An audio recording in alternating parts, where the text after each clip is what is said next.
Hey folks, Matt from artoftheimage.com. I was going over the specs and the rankings and all the reviews on the new D7100 from Nikon versus the Nikon D5200. Interested in both these cameras.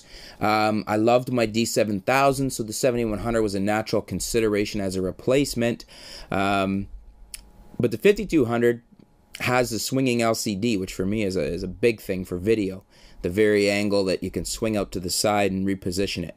The D7100 doesn't have that. But I've heard a lot of good reviews from the D7100. People saying it's the best APS-C sensor out there now. A lot of people comparing it to the D700, which was a big crowd favorite for Nikon and a very well-performing high ISO camera. So I went to DXOMark because I knew that they had their tests out for both of them, and I wanted to go over the specs. Very interesting.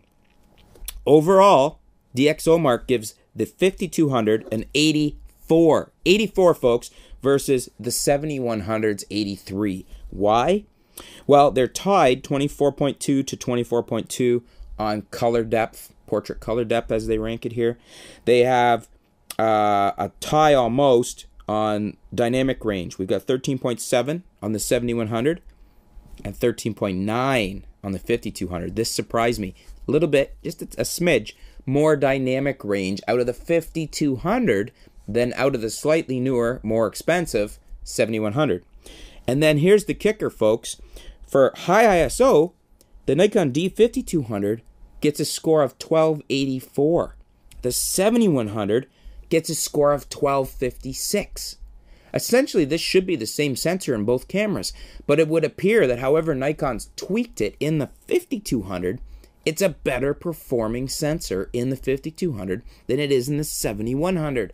Surprising, since the 7100 is like Nikon's APS-C flagship, has a lot of other attributes besides the sensor, which are very nice, but the 5200 is going to give you as good, better it seems, photos and video ability, especially with that hinged LCD, than the 7100 at less cost. Be interesting to see in real-world examples if there is much difference in real-world shooting between the two for video and for photo. Because on paper, according to DXOMark, the 5200 is the winner here. Surprise, surprise. Thanks for tuning in, folks. Just wanted to share that with you. If you're interested in shopping between the 52 and the 7100, it's kind of some interesting results here. Stay tuned. We'll be back soon with some new videos, some new articles. We'll keep you up to date with what's going on in the world of photography here at artoftheimage.com. Thanks a lot, folks.